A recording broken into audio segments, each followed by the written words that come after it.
Yeah, another thing I wanted to talk about was this whole Joe Biden shit.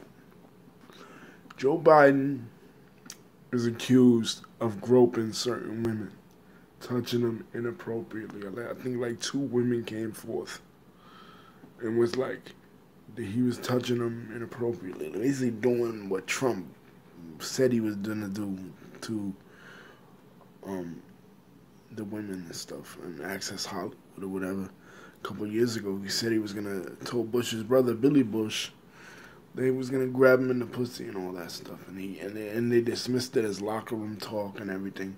But what about Joe? Well, his chances don't look good, and why I say that is because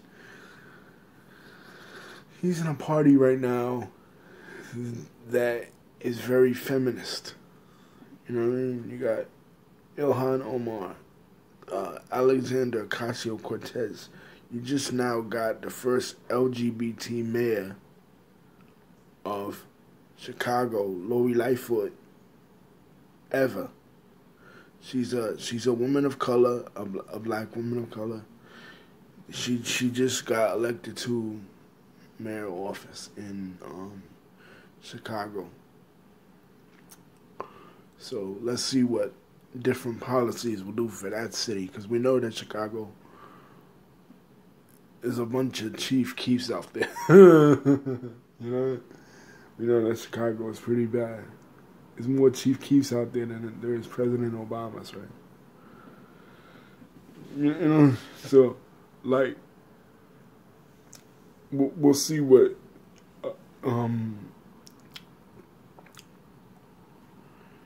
she could do, but it looks bad, man.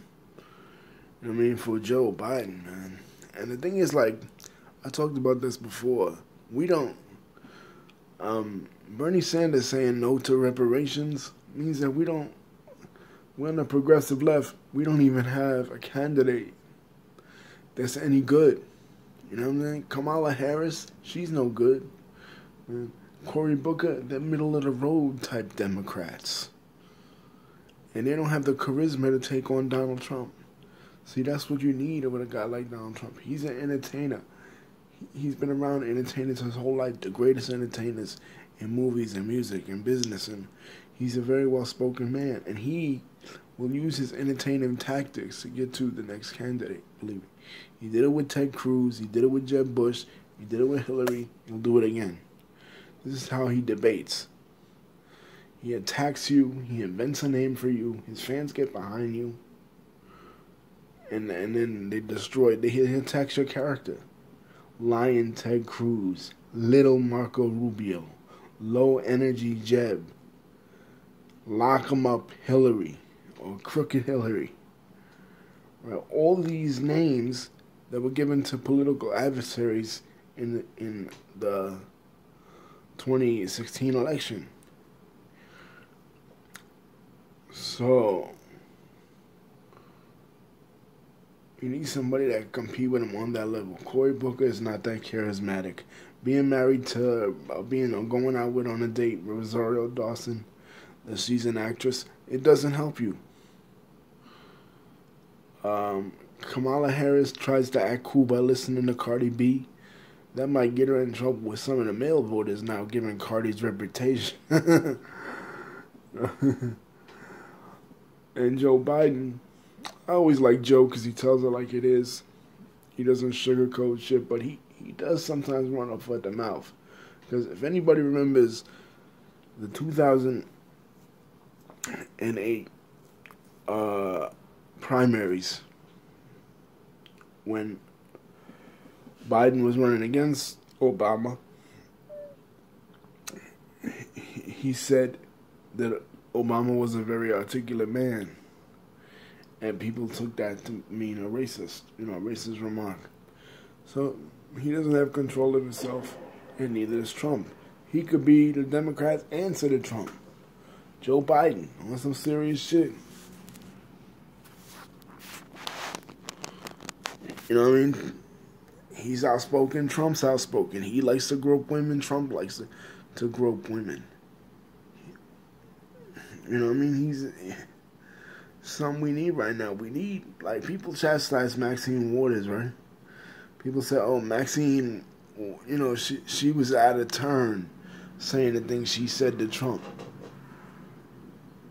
Trump says things every day that are inflammatory. Look at the things he said to Jim Acosta. The things he kicking Jorge Ramos out of the freaking room during a press conference, telling Jorge Ramos, "Oh, you can't cover my, you know, my stories."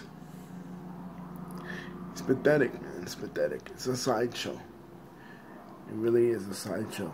Attacking Jussie Smollett. I mean, Trump is just funny, man. He's funny. Anyway, we'll see what this means for Joe Biden, man. I really would love to see Joe get in and just show the Republicans that, hey, it might be for the first time in 20 plus years, but you got a one-term president in Donald Trump, because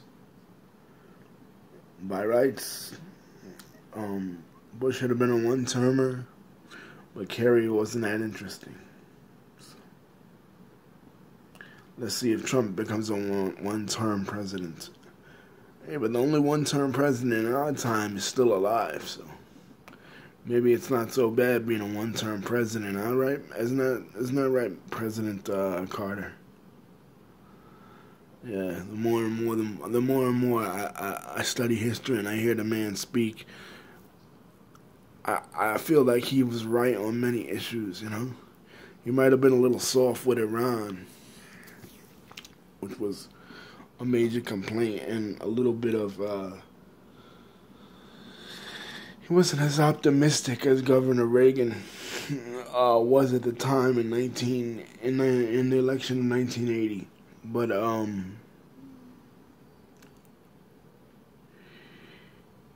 he's had a lot to say about Israel Palestine.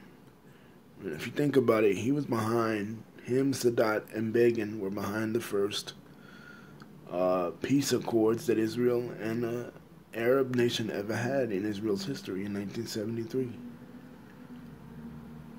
77, sorry. Yeah, 73 was the war, the Yom Kippur War. And no president since this came that close. Clinton, I remember the last part of Clinton's presidency, man, sitting down with Netanyahu and Arafat trying to hammer the shit out. Neither one to budge, Sitting down with Rabin before he died. You know, and Arafat. And then, like, the Bush era, only time you saw Bush with Israeli politicians, one I remember was 06, when Ariel Sharon decided to pull out of the settlements that they had established in Gaza. And it was bad for them. It was bad for them. It's still bad for them. They're still feeling the effects of it to this day. Because Hamas, the government now in the Palestinian territories, is Hamas, and they're anti-Israel, and they're firing rockets at Israel, trying to destroy her. Just in the same way Saddam Hussein was doing in the early 90s in the Gulf War. It is what it is. I think a two-state solution is not possible. That dream died with Rabin. That dream died with Anwar Sadat. Anwar Sadat wanted that. And the Egyptian people at the time, the Arab people at the time, they didn't want that. I mean, I heard Gaddafi's people had him murdered. Because Gaddafi was a student of Nasser, and Nasser didn't, for sure as hell, want the Jews in Palestine. You know? Anyway, you guys, I'm going to bed. Peace. Shalom.